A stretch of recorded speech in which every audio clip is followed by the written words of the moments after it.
Good to see you back, and welcome to my garage.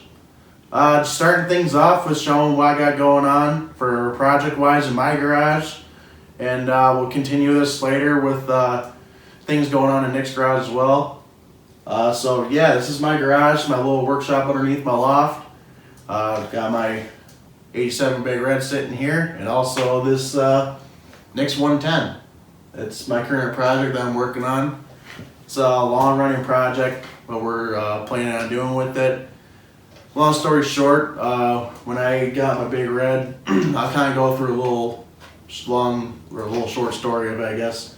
When I bought it last year, just about a year ago, thing was basically totaled, beaten up. I'll show some pictures up in the corner of what it looked like when I first got it. Fixed it all up, made it look like what it is now, and once I cleaned it up, Nick was like, you know, someday I really need you to take that 110 and tear that thing down, make that thing run good and look a lot better. So here it is. Basically, I just got it hanging up right now. Draining the oil out of it, just getting a little bit of extra weight out of there. Planning on dropping the motor tonight on it. And we got a few things to do on it as well after that. So our main goals with it right now, tear it all the way down to the frame. We got a bunch of parts coming in. Got a set of forks on the way, got a new exhaust coming. A few other parts I already have, like the rear grab bar with the tail light. I got that here. That needed to be replaced. A few other things that we got for it. A couple things we have to fix up and clean up on it. Once we do that, get some things painted on it as well. Try to fix up the plastics too. We decided to try to do some plastic welding. I bought a little cheap plastic welding kit from Harbor Freight. So we'll try to that on these fenders. This is Nick's beater rider, I guess. It's the one that everyone rides when they come over. She's been pretty beat up most of its life. When I was tearing it apart, you could tell where a lot of areas where something must have got smashed up here, dented the exhaust, the skid plate and everything. She burns a lot of oil. We're not going to tear into the motor right now for it, and I'm guessing it's going to need some rings, some piston rings on it, probably a top end rebuild. For right now, we'll just check the valves, check the valve lash, clean the valves up a little bit, get the carburetor all rebuilt and cleaned up, and go from there. And then try and make her look a little better. I know Nick was just kind of worried about making it run a little better. Cosmetically, he doesn't really care much, but with me, I just go farther than what I'm supposed to do. When I got my Big Red, as you've seen, everything was bent to and broken and whatnot, and it just, I went a little farther than what I thought I was going to. So that's what I want to do with this. I want to kind of give him a little bit of a surprise. He already knows I'm going to kind of surprise him, but that'll be for you guys to see before he sees it. Hopefully we'll have this thing done by the springtime, and we'll unveil it on the channel for everyone and for himself, and I'm pretty excited about it. So that's the story out of the 84 110. So we'll continue things on until tomorrow. Plan on going to Nick's house to do a lot of projects, a lot of welding projects. We did find a crack in the frame back here in this 110. We're gonna get that welded up, and something to involve those things right there. So last year when I had my 200M, I decided to do a little snow conversion, or what I call it, the AT ski. My dad had two steel Polaris skis sitting around, and welded those together and just ratchet strapped it to the front tire.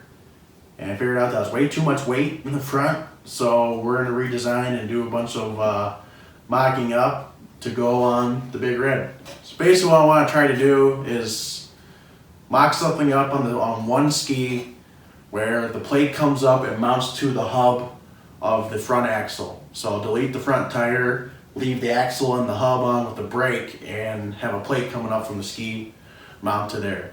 We got a lot of mocking up to do to try to see if that'll even work, because I know the hub is offset, because the hub is offset on the rim. I have some tracks sitting there that I cut up. wrapping around the rear tires I had on my 200, and I plan on doing that on this as well. So that's the plan with that. Like I said, we'll continue that on tomorrow at next place. Start doing some welding and stuff, so fast forward to tomorrow. All right, we fast forward to tomorrow, back at Nick's garage, and we got a bunch of projects going on in here. Nick and his dad just got done working on his dad's 85 200X here. We sent the forks and rear shock in to get rebuilt. So those are back on and installed. So we picked this up a few weeks ago. All right, we had to cut things short because Nick's chainsaw was a little too loud for recording. Anyways, so we got a aftermarket new Mikuni carb to get swapped onto this thing here. You consider it aftermarket. Well, I mean, it's brand new. Yeah, but it's OEM brand, right? Well, Keehan is OEM. Oh, it is? Yeah. Oh. Aftermarket Japanese carb that we're swapping onto it. So we're gonna swap that onto this thing eventually. A couple of little parts that we're putting on, messing with the headlight as well, a couple of things on that. So that's what's going on with this project here. This is Nick's 85 Big Red that's currently for sale if anyone wants to buy it. Message us for if you are interested. So right here we got the 84 110. At least it was a 110 at one point. There's Nick's name. So we got this thing here all torn apart, and it's welding night at Nick's house. So when we're tearing apart, we noticed that we found a little crack in the frame here. So we're gonna get that cleaned up and fixed. Onto my Big Red. We're gonna make those skis fit on the front end of my Big Red. I don't know how yet. Kind of got something mocked up, but we'll see. My goal is to take these skis apart. I did have this set up for my 200M, and I just strapped the front tire onto it. I feared there's too much weight with the both skis. They're old steel skis. We'll go down to one ski and then... one would make a huge difference. Maybe it'll turn better too. Yeah, it'll turn a lot better. With the front tire and everything, it was way too much weight, so... But we're just looking to make some homemade thing quick. And just to bolt it up to the hub and see where it goes from there. And kind of give some updates on what we figure out from there. We'll kind of do a little bit more tour through the garage here. So we got Nick's International Cub Cadet narrow frame tractor here. We just swapped a bunch of parts onto it from that one over there. That tractor is currently for sale. Actually, both of those tractors are currently for sale if anyone's interested. Trying to make some room in the garage here. Plow for it. We got that back blade for it. The trailer hitch mount for the PTO back there. So that's the next little project he's working on currently right now. Here we got Nick's 85 250SX. A really clean, mostly original 250. Everything's there pretty much. It's not the right trailer hitch. And then, of course, the rear tires are pretty bald.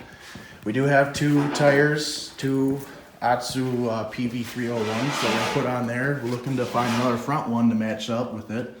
But I think this knobby one will do for now. So you got the Honda Line headlight guard on there too.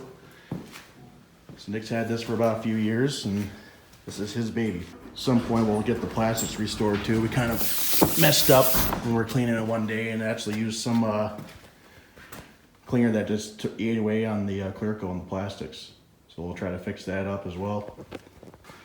And next to me is the Pitter.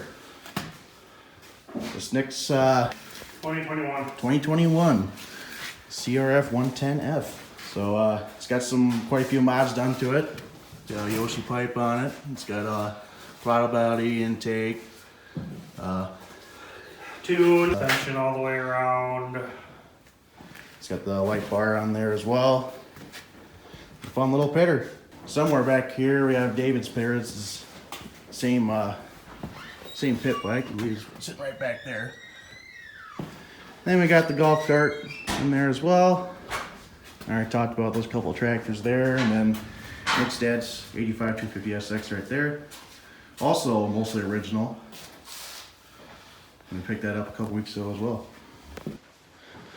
So we're going to continue on with our projects, give us some update videos of what's going on and where we get to.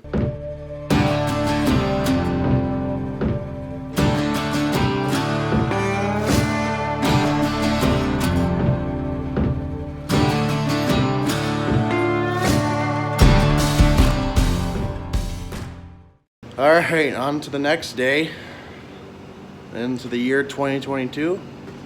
Had a really long night last night. Had a lot of fun. Worked on some things. So I don't think we went to bed till like 4:30 in the morning last night, or this morning. Decided to get a little creative. Did some little bit of drifting in the snow with this golf cart here. Put the old stock tires on the rear again. So that'll be in either this video or the next video. But that was pretty fun what we did. Ripped Gino's sled around a little bit. Starts first pull, but it kind of runs like crap. But guess that'll be another project for another time. And another thing started on my Big Red. So I started doing the ski conversion. Had the front tire dismounted. Split the skis in half. They were welded together. And we got some fabbing started. Is to get that plate mounted to the ski here.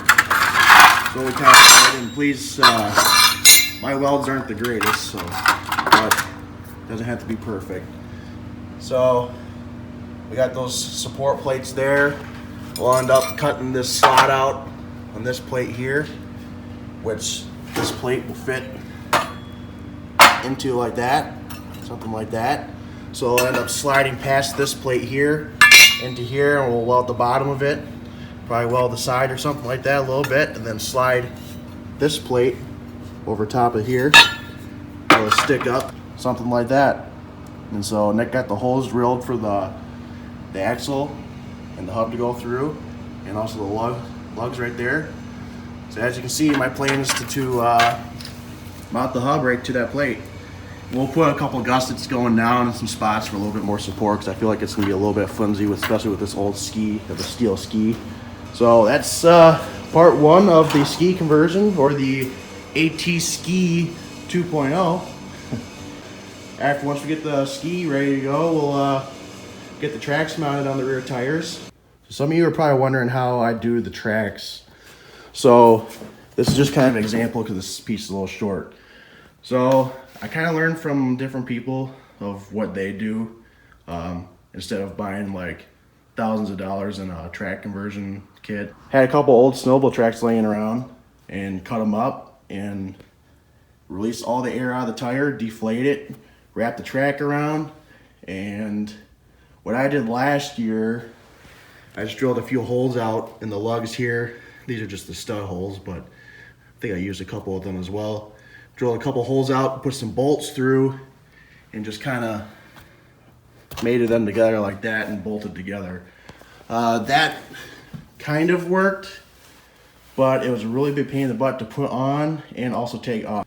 I found someone on the Honda Hoarders page, I believe, or just a different Facebook page, that he used big 1/2-inch wide zip ties and just went through the lugs right here and zip tied the tracks together. So I did get some zip ties for that, and I guess we'll try that out. Maybe do a couple bolts on the end just for safety so they don't come flying off. And then once you get it bolted together, air the tire up and it'll tighten up onto the track. And so these tracks, no one's really familiar with the snowboard tracks, they got all these lugs in the bottom. And so what's nice is, especially if you have like knobby tires, these knobs here fit inside the knobs of the knobby tires. And it helps with keeping traction on there, because people wonder, well, doesn't it slide around? Well, that might be a little bit of a challenge with these mud lights, because they're not, the tread pattern's way different than a knobby tire, but I think they'll hold decently on there. I think it'll be enough clearance. These are just 1.25 lugs on the tracks. Some of them are ripped off. So it's not like I have big paddle tracks on here from a mountain sled, so hopefully that'll work. We'll test it out and see how it goes. But yeah, last year I just came up with that idea of doing the ski conversion, track conversion, just was stuff I had laying around, and I decided to go ahead and build it all. Previously, we go to Tip Up Town up in Holton Lake, Michigan every year, ride out in the ice, and basically, if no one knows what Tip Up Town is, it's a big festival that's been going on for many, many years. When they actually had good snow and ice, they would do the whole carnival on the ice right by the shore. Holton Lake is the biggest inland lake in Michigan. It's basically smack dab in the middle of northern Michigan. It's you can get up to maybe like 2 foot ice, if depending on how cold it is. Hopefully we get the ski conversion done by that time and rip the Big Red around. I know a lot of people are waiting to see it on the Big Red. It's not common to see a three-wheeler with a track conversion up there, so be kind of interesting to do. I know that we're considered the ATC boys and want to try to focus our content on three-wheelers, but like I've said it, we are three-wheelers and power sports. We like anything, everything. I mean, from golf carts to three-wheelers, pit bikes, tractor. Some people are interested in stuff like that, so it's kind of a little bit different. All right, so hopefully everyone enjoyed the video. Please go and like, subscribe to us. Go and follow us on Instagram to get a sneak peek of our future content. And yeah, have a happy new year.